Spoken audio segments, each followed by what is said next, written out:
mungkin ini bentuk protes dia kepada presiden. Mungkin susah sekali diajak dialog.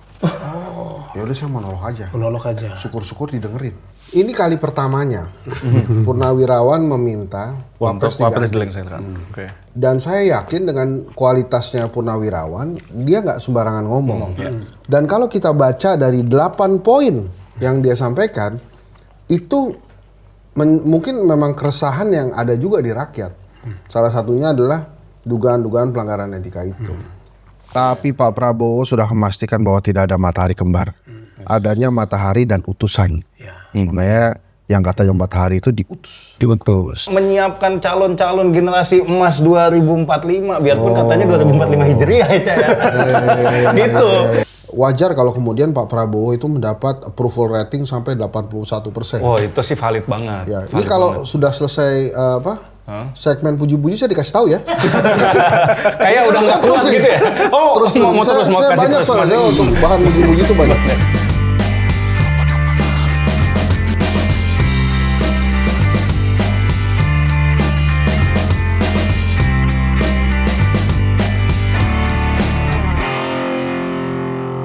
Mas Hensa lama sekali sampai nggak datang kemari loh. Iya kan lebaran, puasa lebaran kan. Iya. Mungkin kan saya yakin betul studio ini atau channel ini menghindari mesti bayar THR saya pasti kan.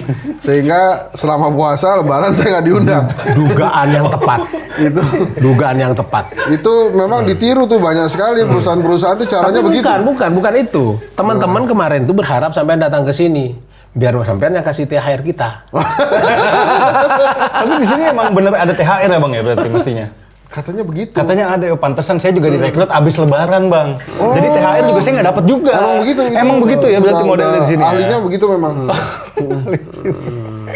Jangan lupa tapi ntar kalau mau pulang, parkirannya dibayarin. Dibayar. Kenapa begitu? Khusus memang karena parkirannya ini teman-temannya Imam ini. Kalau parkir itu Pak Mas Hensa, itu irisannya tipis dengan tukang sate. Oh, kenapa begitu tuh irisan? Iya, karena tukang sate itu kalau satenya nggak laku, ngerangkap jadi tukang parkir. Lagi sepi pelanggan. Sebelahnya kan masih banyak warung-warung tuh kan. Nah, parkir dulu. Begitu ada orang mau beli sate, lari kita ngipas lagi. Jadi kalau tukang parkir itu kan suka nggak kelihatan. Nah, kalau tukang sate ngelayanin yang nggak kelihatan. Berarti ya tiba-tiba minta 200 tusuk. Kayak Susana dong kalau gitu. Iya, tiba-tiba. Iya, Susana tiba-tiba. Ingat masa lalu itu beranak dalam kubur. Terima kasih loh, matur sekelangkong Mas Hensa sudah datang ke sini. Fala, kamu ini harus bantu kita sate. Iya, ini saya karyawan baru di sini, Bang. Gitu. Falahnya tuh pakai al nggak kamu tuh? Pakai al.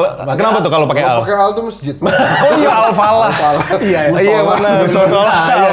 Iya. Makanya saya tanya dari awal. Ada al. Biasanya kalau nama tuh depannya M gitu. Ini nama lengkapnya siapa? Falah Akbar. Falah Akbar. Oh, dua-duanya nama masjid. Al-Akbar Surabaya. Juga ya.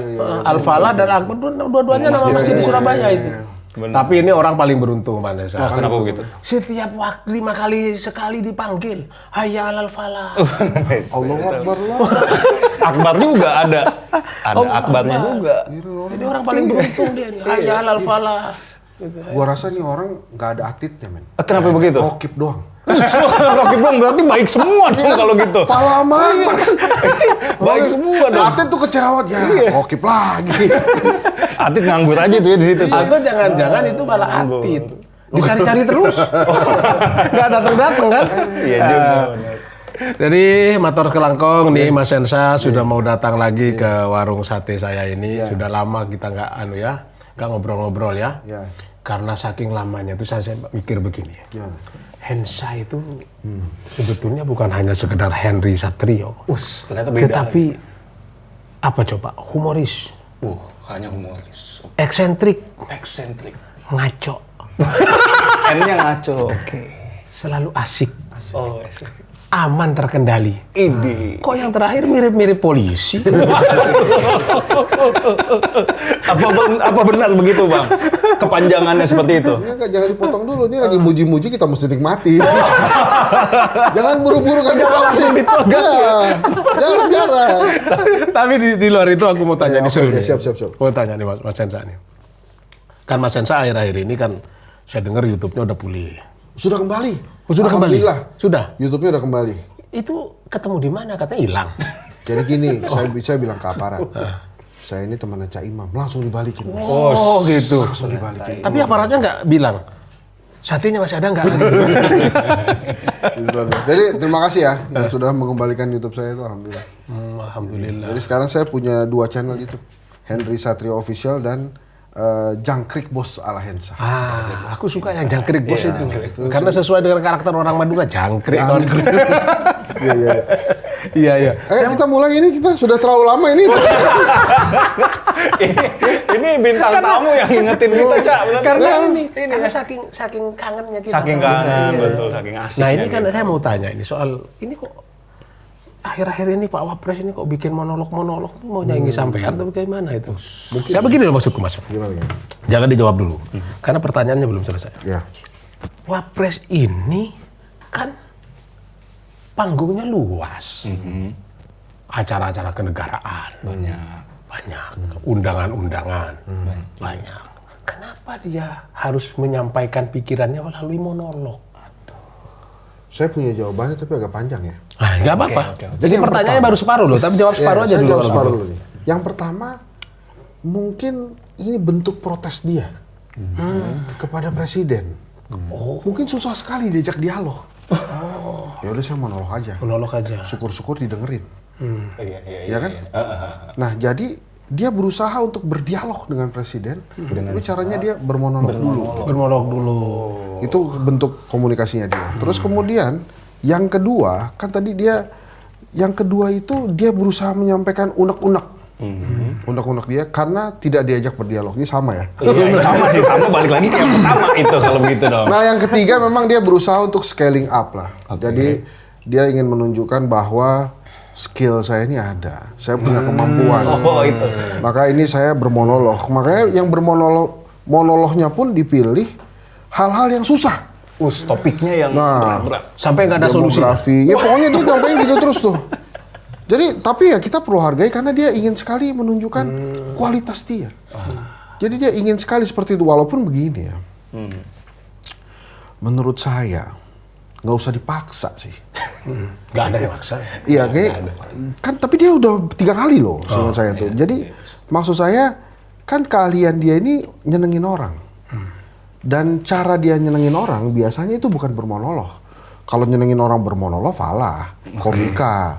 Orang dia bermonolog orang ketawa. Tapi kalau Mas Gibran itu cara nyenengin orangnya bagi-bagi buku, bagi-bagi susu. Itu cara nyenengin dia. Tapi memang dia berusaha sekali untuk menunjukkan dia punya kualitas. Apalagi kan berdekatan itu Purnawirawan TNI menginginkan dia diganti. Jadi dia berusaha sekali, jangan gitu dong. I have the quality loh. Gitu makanya terus dia bilang tentang demografi, dia bicara tentang hilirisasi. Yang paling enak tuh dia bicara timnas lah, tengah-tengah. Jadi menurut saya dia ada tujuan-tujuannya. Tapi kalau menurut saya kalau dia mau terus bermonolog, cari tema yang sesuai dengan dirinya. Contohnya misalkan. Ya, cara memulai usaha martabak misalnya. Itu jelas ada. Atau tips. Aku pikir sampean mau bilang cara memulai bikin warung sate. Enggak. Satu lagi, pengalaman dia mengelola kota. Kan dia wali kota. Wali kota. Atau misalnya tips-tips bagaimana cara memilih bapak yang tepat. Yang bisa ngantarkan anak jadi wapres gitu ya. Ya maksud saya, ini juga kebangetan timnya Mas Gibran menurut saya. Jadi kalau kemudian dia menghadirkan topik-topik seperti demografi, bukannya nggak boleh. Tapi kan kita juga bengong tuh. Ini ibaratnya, ini mohon maaf ya, ini kalau saya contohnya kurang pantas, sekali lagi saya mohon maaf. Ibaratnya dokter umum cuma bicara tentang operasi saraf. Kan belum waktunya dia bicara seperti itu. Karena itu spesialis. Karena itu udah spesialis, sekolah lagi. Nah dengan demografi dan hilirisasi ini dia masuk ke sebuah level yang sebetulnya yang dia sampaikan itu juga satu, orang banyak yang nggak ngerti juga. Yang kedua, jadi nggak menambah nilai tambah dia juga. Tapi sekali lagi saya mengapresiasi usaha-usaha dia untuk scaling up. Dia punya citra bahwa gue tuh aslinya bisa dibikin pinter juga gitu. Itu kenapa kok nggak menggunakan panggung kenegaraan aja? Wong dia itu punya panggung. Giliran dapat panggung, suruh pidato nggak mau. Ya kan? Kan beberapa kali dia nggak mau pidato di kegiatan kenegaraan. Kok malah bikin monolog? Kan mending maksimalkan itu aja daripada itu nanti nyaingin Mas Hensa. Ya tapi kan kalau pidato langsung Pak nggak bisa cut terus mulai lagi. Kalau monolog kan bisa diulang-ulang. Jadi kalau kurang jelas bisa diulang, dan biasanya kalau monolog itu tidak terima pertanyaan Pak. Tapi kalau pidato di panggung juga nggak terima pertanyaan. Bisa aja tiba-tiba ada yang mau nanya kan. Iya. Dan dia, tapi ya kalau menurut gue sih ada, menurut saya itu ada miss lah ya, skenario komunikasinya. Harusnya kiprahnya Mas Gibran ya diberikan aja. Jadi kalau menurut saya sih kan dia pernah buka layanan lapor Mas Wapres. Ya. Itu kan dia tidak maksimalkan itu. Kemudian kegiatan-kegiatan yang bagi-bagi kursi, bagi-bagi kursi lagi. Salah terlalu tuh politis. Iya, terlalu politis. Yang terlalu bagi-bagi sembako itu, bagi-bagi susu, bagi-bagi buku. Kan itu kan sebenarnya disenangi warga, itu diterusin aja. Walaupun beberapa occasion resmi memang nggak ada sih, di samping Pak Prabowo kan waktu seremoni saresehan ekonomi nggak ada ya. Waktu Pak Prabowo ngumpulin Pemret juga nggak ada. Tapi akhirnya terjawab memang dia mempersiapkan monolog mungkin itu. Jadi persiapannya lama ya. Hingga beberapa agenda kenegaraan nggak diikuti atau karena nggak diundang juga sih bisa jadi ya. Tapi Bang, saya pernah dengar Gibran itu pernah mungkin berpidato di pelatihan kepala daerah kalau nggak salah gitu. Tapi di bagian akhir itu ternyata setelah pidato dan ada sesi tanya jawab, itu memang dari kepala daerah juga nggak ada yang mau nanya gitu. Mungkin emang sudah disetting nggak usah supaya nanya. tidak bertanya. Berarti udah disetting. Tapi saya kasih saran ya kepada Mas Gibran, kalau monolog itu harus ada ciri khasnya. Nah, kalau kayak saya ini kan ya nggak. Itu ciri khasnya ini Satrio tuh.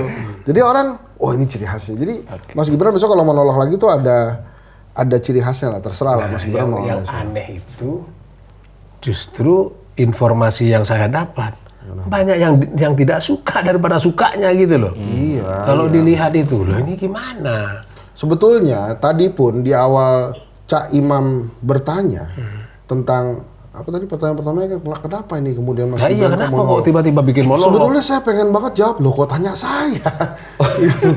Pengen banget saya jawab itu, cuma saya ini nggak teringat sama suatu tokoh juga. Iya, bapaknya betul. Nggak tega nih. Jadi akhirnya saya jawab aja. Tapi memang saya nggak tahu ya tujuannya apa.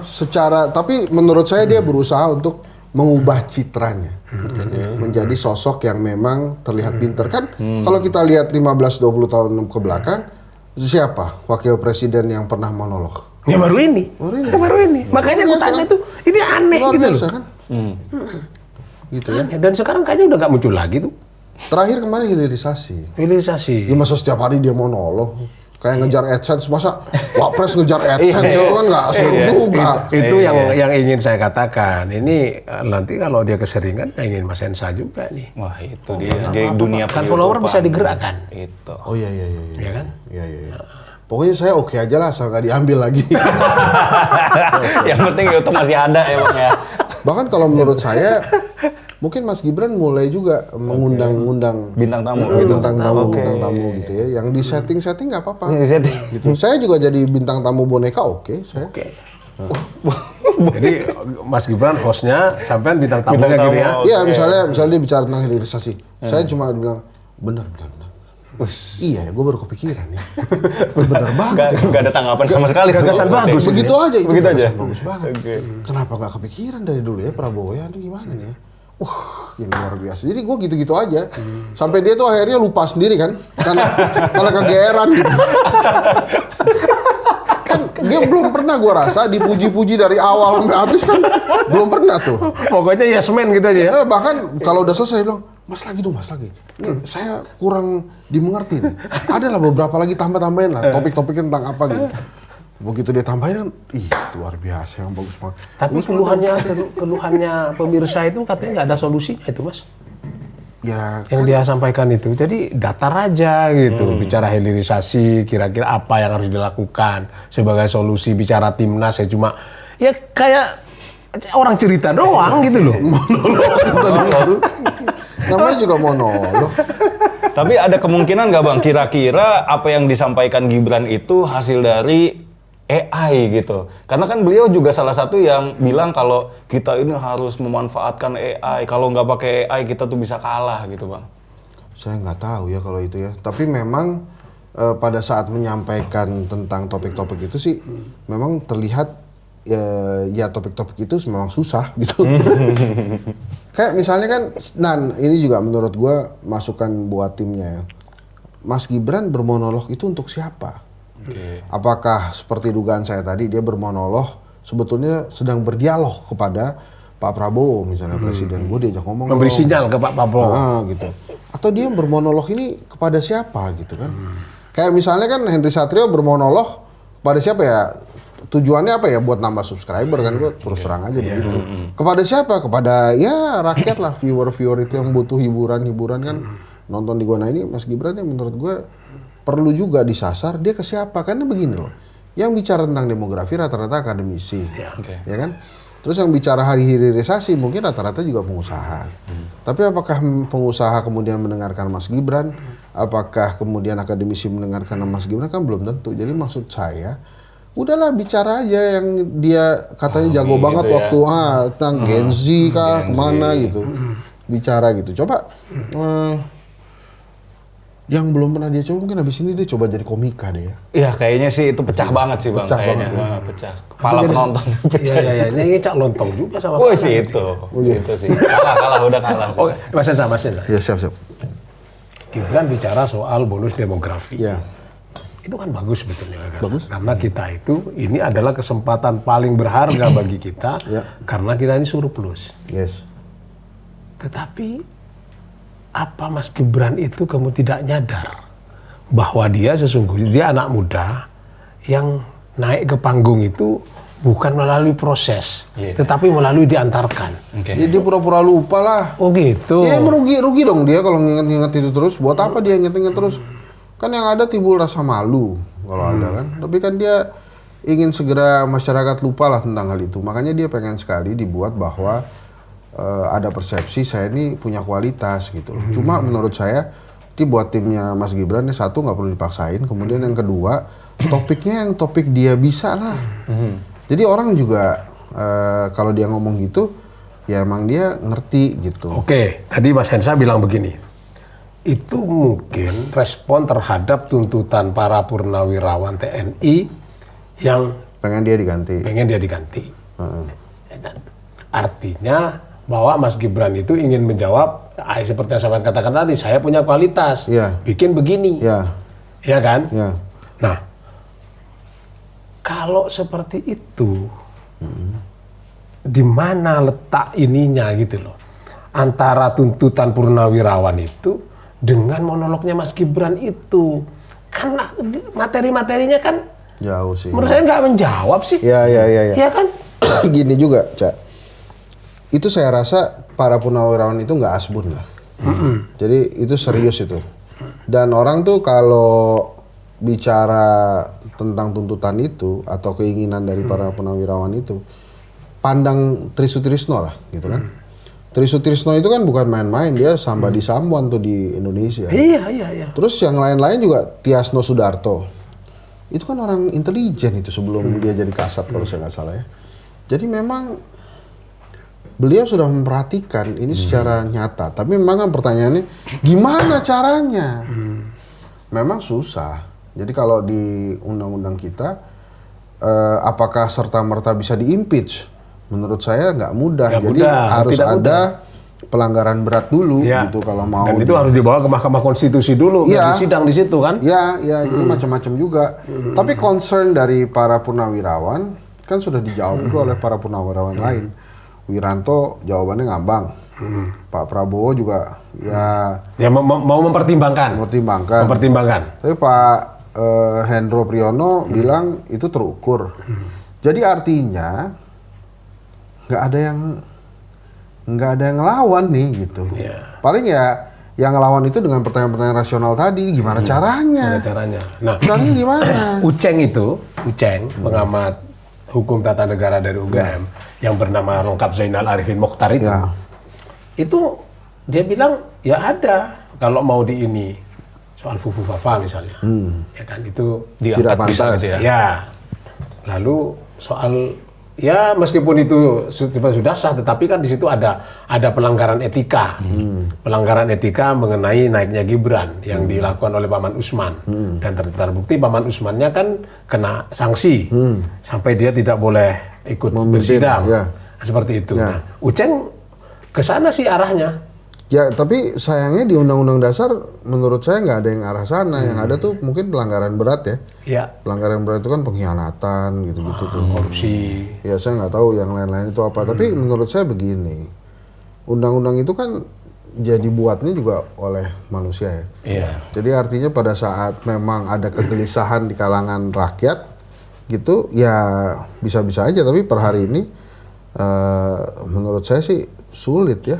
Caranya itu ya inspirasi walaupun kalau ini akhirnya membesar, gelombangnya membesar, ya akhirnya memang DPR mau nggak mau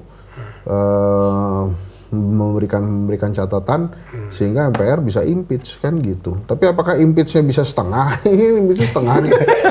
cuma wapres doang. Terus kemudian pertanyaannya setelah Mas Gibrannya terimpeach gitu diganti, ini akan digantikan atau tidak? Nanti digantinya gimana Pak Prabowo? Ya, mesti diganti. Kalau itu sih mekanismenya ada, nanti partai pengusung itu mengusulkan. Kalau itu ada mekanismenya di undang-undang. Cuma pintu masuknya itu yang belum dapat. Tapi kalau Cak Imam setuju nggak? Siapa? Lu setuju nggak lah? Kalau ini kalau saya sih malah sangat setuju, bahkan kalau bisa menawarkan diri Bang sebagai wapres juga, karena saya saya guru Bang. Guru ya. Resah begitu. Itu ada lagunya tuh. Apa itu? Resah dan gelisah. Iya. Menunggu di sini. Saya tuh resahnya karena kan di monolognya Gibran itu bilang tentang bonus demografi juga tuh. Tapi kita ketahui kalau misalkan dana pendidikan itu dipangkas. Nah ini kita guru gimana caranya menyiapkan calon-calon generasi emas 2045, biarpun katanya 2045 Hijriah ya Cak ya. Gitu. Masih lama banget tahun lagi. Masih lama banget sama One Piece itu. Jadi kira-kira memungkinkan gak nih misalkan saya menawarkan diri atau mungkin Bang Hensa mau menawarkan diri juga? Jadi wapres. Iya, jadi wapres. Itu emang tujuan saya. Oh, memang tujuan. Udah lama saya pengen itu. Oh, udah ada niat. Jadi saya waktu Pak Prabowo kan bilang tuh, ini adalah calon-calon pemimpin itu ke anaknya Pak Jokowi, ke anaknya SBY, ke anaknya Bu Mega, nggak ada ke anaknya Iwan Trikarso. Tuh kenal Iwan Trikarso ya, bapak saya almarhum tuh. Gitu. Jadi saya pengen juga itu disebut tuh. Tapi kira-kira kalau memang Gibran dipecat ini kira-kira kapan, Bu? Kalau itu sih tergantung DPR. DPR menemukan enggak kesalahannya Gibran secara konstitusional. Tergantung itu Mas Hensa. Ada lagunya tuh. Apa lagi itu Bang? Bila bukan hari ini mungkin minggu depan. Bila bukan minggu ini mungkin bulan depan. Bila bukan bulan ini mungkin tahun depan. Itu ada lagunya tuh Pak. Tapi Mas Hensa, saya setuju dengan Mas Hensa tadi. Jadi kayak campur lagu gini oke juga nih. Iya.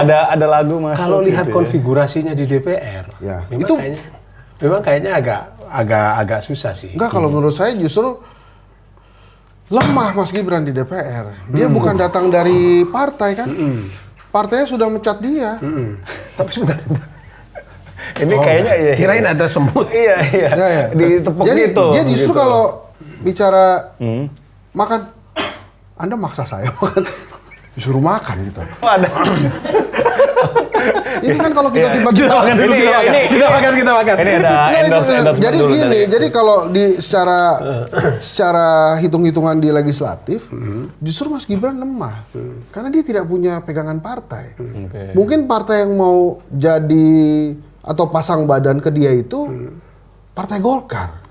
Bahlil mungkin yang mau pasang badan ke karena sudah ada statementnya Doli Kurnia juga. Iya, tapi kalau kemudian Bahlil pasang badan misalnya nih, kalau sampai Gibran dipecat, saya keluar dari koalisi. Yang terjadi apa? Abis itu Munaslup dia diganti jadi ketua Golkar. Gitu. Jadi kalau bicara legislatif justru Gibran lemah karena nggak punya partai dia. Tapi kalau bicara pimpinan-pimpinan partai yang tersandra oleh aparat penegak hukum, di mana sekarang ini aparat penegak hukum terutama Kapolri itu masih orangnya Pak Jokowi, bagaimana? Bagaimana bila kemudian dijamin oleh Pak Prabowo? Saya jamin tidak ada sandera-sandera. Jadi kita bicara dengan hati nurani aja. Wah, oso dong. Hati nurani, Hanura kan? Oso. Dekat dong ditambak sih itu tuh. Jadi cepet juga gue beloknya. Iya, tiba-tiba kesel. Jadi maksud saya itu kalau kemudian dijamin oleh Pak Prabowo jadi bisa juga gitu. Jadi ini sebetulnya kalau mengacu ke Uceng itu kan mengisyaratkan sebetulnya mudah juga ini dilaksanakan. Walaupun kalau saya sebagai orang awam melihatnya gimana caranya, gitu. Pasti pertanyaannya kan gitu kan, gimana caranya? Coba lagunya yang ada itu. Gimana? Aduh, tiba-tiba ada lagunya. Ada game. Gimana caranya?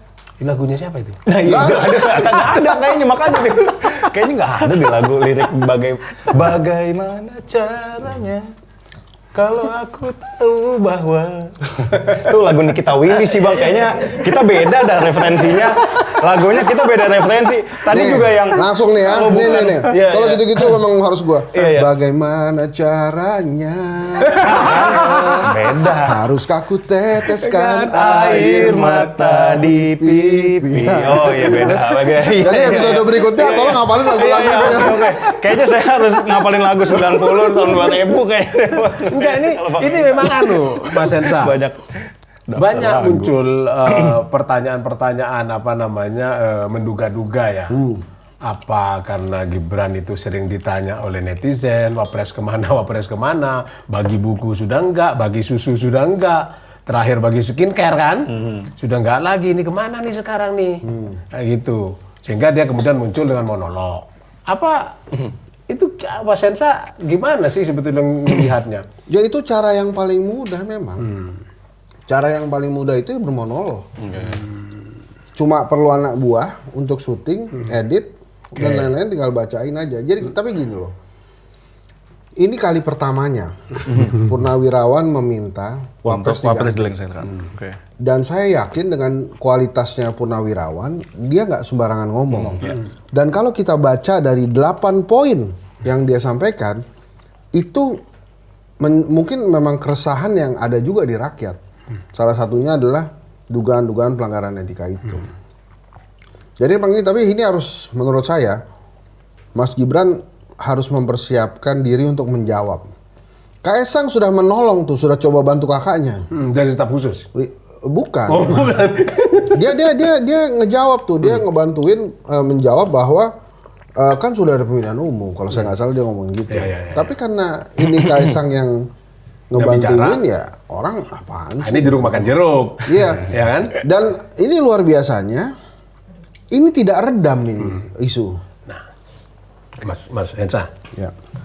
Tadi kan sampean bilang bahwa ini dalam tanda kutip protes lah atau sinyal monolog kenal sinyal kepada Prabowo.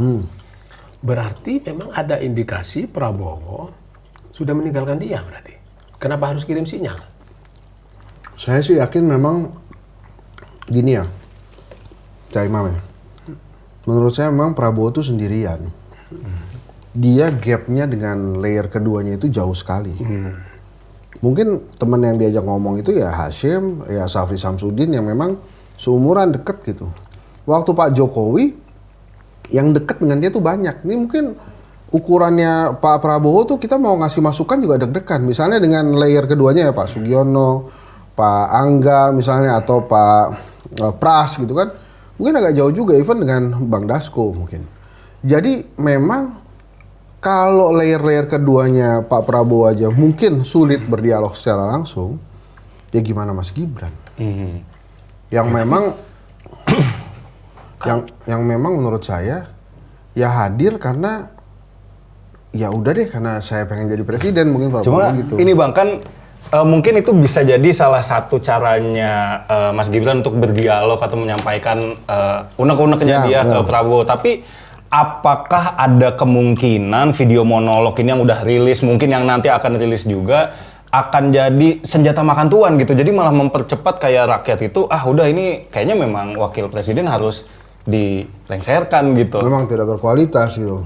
Jadi kan Pak Prabowo tuh memang ditemani oleh layer kedua yang berusaha untuk catch up the quality ya. Ada Bang Dasko, ada Mas Pras, ada Angga, ada Sudaryono. Itu kan secara kualitas memang mereka ini orang-orang pintar gitu. Ya, tapi secara pengalaman dengan Prabowo itu kan jauh gitu.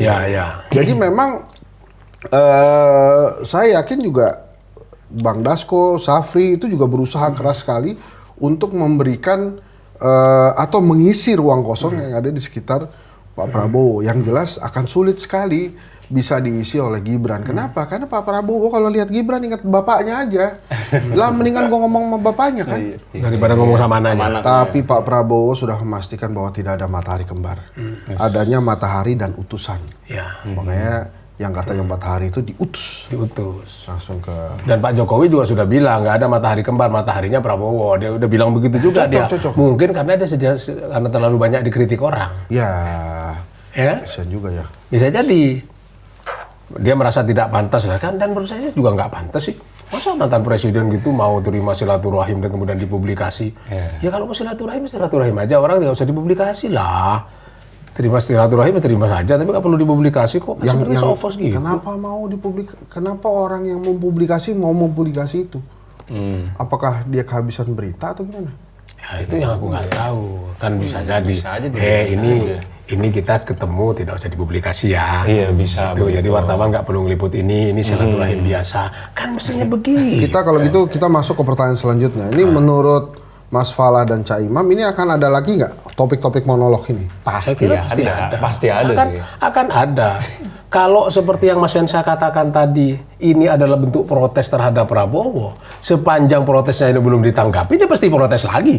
Itu ada lagunya lagi. Pasti protes lagi. Sepanjang hidupku hanya ingin bersamamu di setiap waktu. Gitu tuh. Jadi selama nggak digubris, memang dia akan begitu. Terakhir nanti akan ada lagu ini. Jangan ada dusta di antara kita nanti. Dulu menanti sih. Dulu ya. Tapi kayaknya ada yang nanti juga deh kayaknya deh. Nanti kayaknya ada juga. Ada. Ya. Tapi kan kelihatannya Mas Gibran ini sudah dikontrak oleh Gibran TV. 13 episode minimal. Oh itu talent ternyata. Iya. Kan itu talent. Dia ngomongnya di Gibran TV kan? Oh iya sih, benar. Ya, kan? Mungkin itu sudah kontrak. Jadi 13 episode dia. Jadi dia masih ada 10 topik lagi. Iya. Nah ini menarik nih, topik-topik apa lagi yang dia bahas nih ya. Mungkin sebetulnya sih Mas Hensa lepas dari soal itu ya nggak apa-apa, seperti yang Mas katakan tadi sih, ini bebas, itu haknya Gibran bikin monolog. Iya boleh. Rakyat kan berharap Pak Presnya bicara apa lalu apa, apa yang bisa kita serap gitu loh. Kalau cuma berita kayak gitu kita baca tiap hari di koran juga itu beritanya. Bagus. Jadi solusi seperti apa yang diharapkan oleh Cak Imam? Ya, kalau saya Mas Gibran monolog silakan memberi solusi. Terhadap bonus demografi. Bonus demografi. Apa yang ditawarkan Mas Gibran? Apa Mas Gibran? Bonus demografi ini kesempatan bagi Indonesia. Sekarang mari tingkatkan kualitas pemuda Indonesia. Tapi kan kemudian dia tidak bisa mencontohkan dirinya. Wong dirinya sendiri tidak melalui proses itu. Iya kan? Iya. Akhirnya ngambang. Iya. Bicara hilirisasi misalnya. Mestinya bicara hilirisasi itu apa? Hilirisasi ini dampaknya terhadap masyarakat, hilirisasi itu apa? Untungnya nggak ada ya. Bagi peningkatan ekonomi dan kesejahteraan masyarakat, hilirisasi itu apa?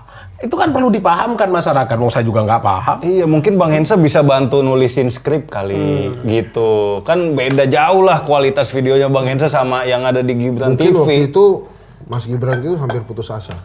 Tapi dia ingat sebuah lagu. Waduh, lagu lagi tuh keluar tuh. Untungnya bumi masih berputar.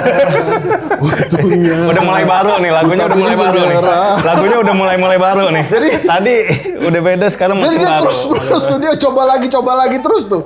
Jadi tuh, ya, emang, tapi itu saya setuju tuh. Harusnya memang levelnya seorang wapres itu ya dia memberikan solusi. Misalnya pada saat dia bicara bonus demografi, dia menginginkan, mari teman-teman kita segera mempersiapkan diri untuk membuat lapangan pekerjaan sendiri. Misalnya. Gimana tuh lapangan pekerjaan sendiri maksudnya? Iya, berkreasi. Swasta, wira swasta. Kan itu seperti dia kan, seperti dia tuh. Iya. Berusaha sendiri gitu ya. Kan mesti begitu. Iya. Kalau menurut Mas Cak Imam sama Mas Falah, Mas Gibran ini punya staf khusus gak? Pengalaman yang lalu dan sebelumnya juga ada staf khususnya. Karena ada teman saya jadi staf khusus Wapres zaman Pak Kiai Ma'ruf. Berarti staf khusus itu memang ada. Loh, mau menteri ada aja staf khusus, kok kenapa Wapres nggak ada? Enggak. Cuma kita nggak tahu siapa yang jadi Kalau staf khusus. gitu kita sampaikan ke staf khususnya, tolong kasih solusi dong. Kalau bikin skrip, gitu kan. Jadi kan Mas Gibran terbebas lah dari beban itu. Kok saya yang harus? Saya ini udah semuanya. Saya diminta monolog, saya diminta membaca, dibilang juga saya berhenti. Kok saya juga harus memberikan solusi? Salah saya apa? Akhirnya kan dia berhenti beneran. Oh, itu strategi dari kita tuh. Bisa. Kalau gitu saya berhenti aja. Buat apa saya teruskan ini? Depresi. Jadi kalau begitu ada lagunya. Ada lagi. Jangan kau tuduh aku. Jangan Gimana kau nih? benci aku. Itu ada kayak gitu. Oh, Dangdut kayaknya dangdut cuma Ada agak lagunya agak kalau lama begitu. dangdut. paling apa sih? Jangankan diriku, semut pun kan marah bila terlalu sakit begini. Itu makanya jangan sering-sering meminta Mas Gibran memberikan solusi. Lanjut. Daripada sakit hati, lebih baik aku undur diri. Dia tak mengapa. Nah itu cocok terakhirnya. Rela aku relakan. Buat closing pidato. Pas dia turun ya kali ya bisa tuh. Tapi kalau Mas Gibran beneran mundur, yang paling kecewa siapa? Bu Iriana atau Pak Jokowi? Saya kira dua-duanya lah. Kedua orang tua. Dua-duanya. Kalau menurut saya yang paling kecewa tuh Paman Usman. Ngapain gua repot-repot? Lu pakai mundur. Saya sudah mempertaruhkan semua. Dia pakai mundur. Ya sudah dihujat orang se-Indonesia. Lu ngapain mundur? Tapi saya ingin kebayang ya, pagi-pagi Paman Usman dibangun sama istrinya. Pak, itu Gibran mundur. Maksudnya?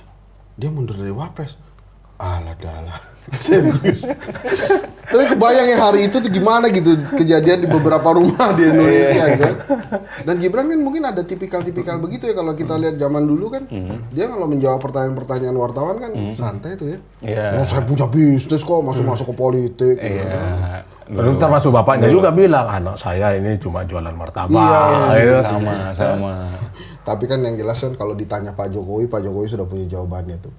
Loh kok tanya saya? Itu pasti kan begitu. Ya udah tanya tahu. anaknya lah. Lah. Ya. Aku tak makan dulu, kamu lanjutkan. Siap. Katanya kamu mau tanya dengan itu. Itu aja lah. Beberapa lagu tuh. Nanti saya siapin lagu-lagu makan dulu sih nanti ngapalinnya. Udah makan dulu nih.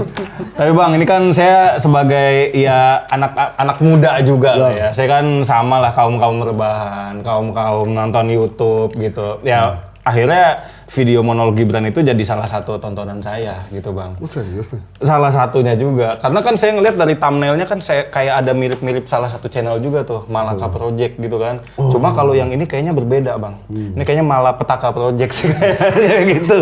Agak berbeda, isinya pun juga kayak gitu kan.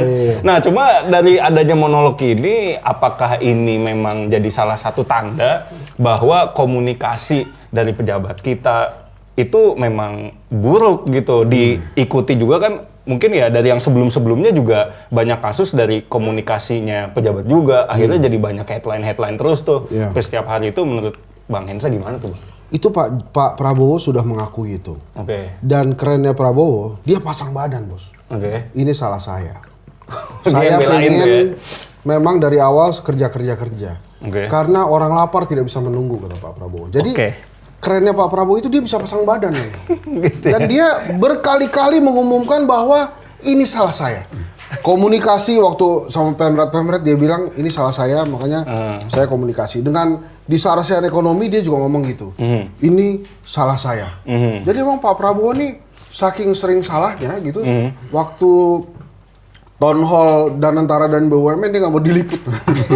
Takut salah lagi. Ngaku terus kan nggak enak ya. Suruh ngaku terus. Seperti nggak percaya diri gitu ya. Tapi maksud saya itu kali pertama saya dengar seorang presiden mau pasang badan di anak buahnya. Jadi itu militernya dia, jiwa kepemimpinannya itu. Berarti kesatria dia ya? Iya. Tolong yang tadi yang itu diulang-ulang terus ya. Yang bagian mana tuh? Kekaguman kita sama Pak Prabowo. Kekagumannya gitu, tolong diulang. Diulang-ulang gitu. Jadi ada gunanya channel ini. Minimal kita bikin galau yang mau nutup lah ya. Ini gimana ya? Kalau ditutup kok muji-muji gitu. Jadi nggak jadi kan. Berarti ngaku salah terus itu ya untuk Pak Prabowo. Tapi apakah dengan Pak Prabowo mengaku salah, iya ini salah saya, apakah dengan respon itu udah cukup gitu untuk menambal ya memang kesalahannya mungkin Pak Prabowo gitu. Memang dengan cara mengaku salah. Memang tidak cukup ya. Tapi kan itu setidaknya dia menunjukkan bahwa ini tanggung jawab saya sebagai leaders. Dan itu sudah diperbaiki. Maksud saya kayak misalnya di komunikasi sekarang Mas Pras yang pegang kan, Seknek. Gitu tadinya kan ada PCO tuh. Jadi ada perbaikan-perbaikan sih yang dilakukan oleh Pak Prabowo dan menurut saya wajar kalau kemudian Pak Prabowo itu mendapat approval rating sampai 81%. Oh, itu sih valid banget. Ya, ini kalau sudah selesai segmen puji-puji saya dikasih tahu ya. Kayak udah nggak kuat gitu ya. Oh, terus mau saya banyak soalnya untuk bahan puji-puji itu banyak. Iya. Ada lagi. Segmen puji-puji tadi itu jangan-jangan karena ingin ngelamar jadi staf khusus. Wah, ada kemungkinan nggak tuh Bang? Enggak ya. Masa staf khusus, wapres kan tadi. Oh iya, itu ya kurang tinggi. Wapres itu jabatan paling enak Pak di Indonesia Pak. Bukan Mas Hensa maksud saya. Oh, iya, tadi kan tanya-tanya punya staf khusus apa enggak? Apa tertarik ke sana gitu? Enggak Pak. Enggak. Kan lumayan buat ngajarin monolog. Iya sih. Enggak ya. Mending monolog sendiri ya. Iya. Tapi andaikan kan menurut kita lah secara umum. Cara Gibran mungkin bermonolog itu juga salah satu ya kurang oke lah gitu.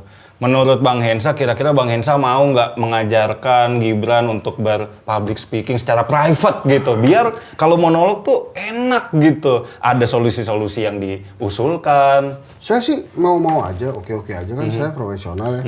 Ini kan supaya saya nggak kelihatan saya butuh duit gitu, makanya saya bilang saya profesional gitu. Jadi kalau menurut gue gini sih ya. Itu kan saya baca ya kebetannya, kritikan terbesar itu.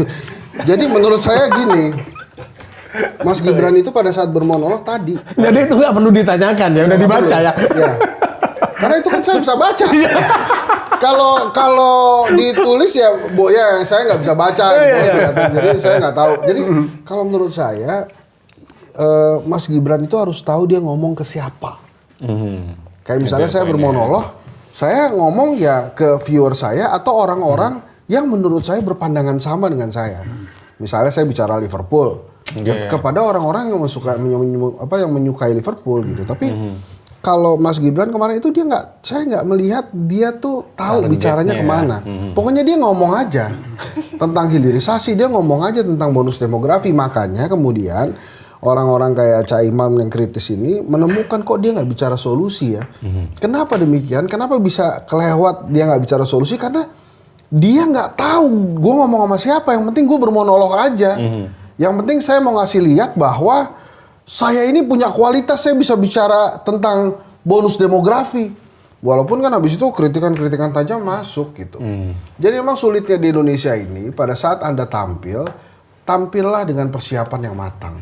Jadi kalau nggak ada persiapan yang matang karena komentar netizen tuh bener-bener langsung ada ininya, responnya tuh langsung banyak gitu. Iya. Jadi aku tuh hanya berpikir begini Mas Hensa. Ya mudah-mudahan saya tadi sudah bilang juga bahwa monolognya Mas Gibran ini akan terus lah nampaknya. Akan terus karena negara ini kan tidak pernah kehilangan isu. Selalu ada isu yang bisa disampaikan ke publik. Cuma itu tadi harus kasih solusi. Meskipun saya juga khawatir, jangan-jangan seperti lapor Mas Wapres. Berhenti di tengah jalan kan. Tidak ada lagi kabarnya orang sudah lapor itu tindak lanjutnya apa. Artinya apa? Bahwa lapor Mas Wapres itu juga tidak ada solusi. Betul. Artinya dicari-cari kan? Iya. Tidak ada solusi dari laporannya orang itu apa. Oh, ada lagunya. Apa lagi tuh? Di mana akan ku cari. Itu lagi ngomongin solusinya berarti. Iya, itu jadi dia cari-cari emang. Jadi menurut saya hal yang paling penting diperbaiki oleh Mas Gibran, satu topik harus yang dia kuasai dan cocok dia bawakan. Kemudian yang kedua dia tahu bicara kepada siapa. Karena menurut saya kalau dia mau nerusin monolognya boleh. Ini kan sebuah inisiatif yang bagus. Iya, itu haknya dia. Tapi misalnya dia bilang misalnya tentang makan bergizi gratis kan beberapa ada yang keracunan tuh katanya. Misalnya dia bermonolog tentang makan bergizi gratis.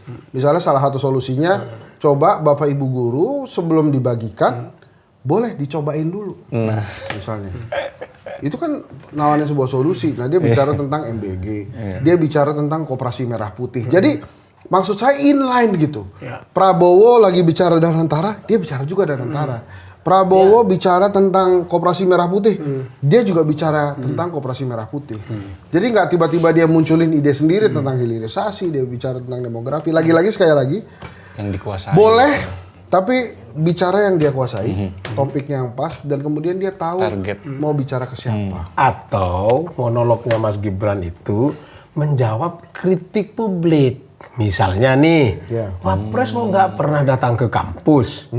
Ayo dong, dialog dengan kampus dong. Nah itu dia tuh, netizen tuh emang kadang-kadang suka nggak adil. Gitu. Mas Gibran nggak ada dicariin, begitu Mas Gibran ada dihujat-hujat. Gimana sih maunya dia juga? Mas Gibran kan bisa jawab, oh iya, saya nanti akan datang ke kampus, saya agendakan ini. Mas Gibran mestinya juga ke sana, kritik publik itu yang mestinya dia jawab. Salah satunya tadi Mas sudah contohin, MBG. Ini yang belum dijawab itu soal Mas Gibran ditantang datang ke kampus. Kan ada skeptisisme memang Mas Gibran, kualitasnya Mas Gibran. Kalau dialog dengan karena kampus pasti terjadi dialog. Nah, mestinya kan itu dijawab. Bukan sekalinya datang ke kampus, kampusnya belum berdiri lagi kan. Baru groundbreaking. Kan gitu. Kampus sih bener. Mesti kan itu. Jadi atau kampusnya nggak kelihatan. Iya, belum. Entah di mana kampusnya berada. Kita nyanyi terus. Kayak Saipul Jamil Bang Ensa ya. Ini banyak lagunya gitu loh, banyak lagu. Ini kalau kita terus-terusin ngomong monolognya Mas Gibran ini, kita bisa nggak selesai ini satu malam. Karena apa? Pertama, saya ya, ini usul konkret nih. Ini staf khusus. Ini bisa nggak kita kirimin aja video kita bicara sekarang, kirim ke staf khususnya. Dan staf khususnya menjawab dengan mengirimkan Mas Gibran di sini. Waduh. Jadi dia menjelaskan langsung. Saya berdoa dulu Mas, bismillahirrahmanirrahim. Ya maksud saya kan itu kesempatan buat Mas Gibran ya. Kan Mas Gibran belum pernah menjawab keluhan atau pertanyaan-pertanyaan netizen tentang monolog-monolog itu. Kenapa sih lo bermonolog? Kenapa topiknya ini? Karena itu dia kan asik jelaskan ya. Ya saya memilih topik itu karena memang saya merasa topik itu yang memang ya saya rasakan demikian. Gitu. Jadi padahal, kan dia ada penjelasannya. Iya ada sih gitu penjelasannya ya. Sih, ya coba agak panjang juga ya Bang ya. Ya udah kalau begitu kita akhiri bicara monolognya Gibran ini. Oke. Terima kasih Mas Gibran. Saya tunggu di channel saya Henry Satrio Official dan Jangkrik Bos ala Hensa. Kalau begitu saya ucapkan terima kasih Mas Hensa Matos Kelangkong. Matos Kelangkong. Malam ini luar biasa. Matos Kelangkong. Terima kasih banyak Bang. Falah juga terima kasih. Pemirsa, terima kasih sudah menonton Sate Demokrasi hanya di channel YouTube Terus Terang.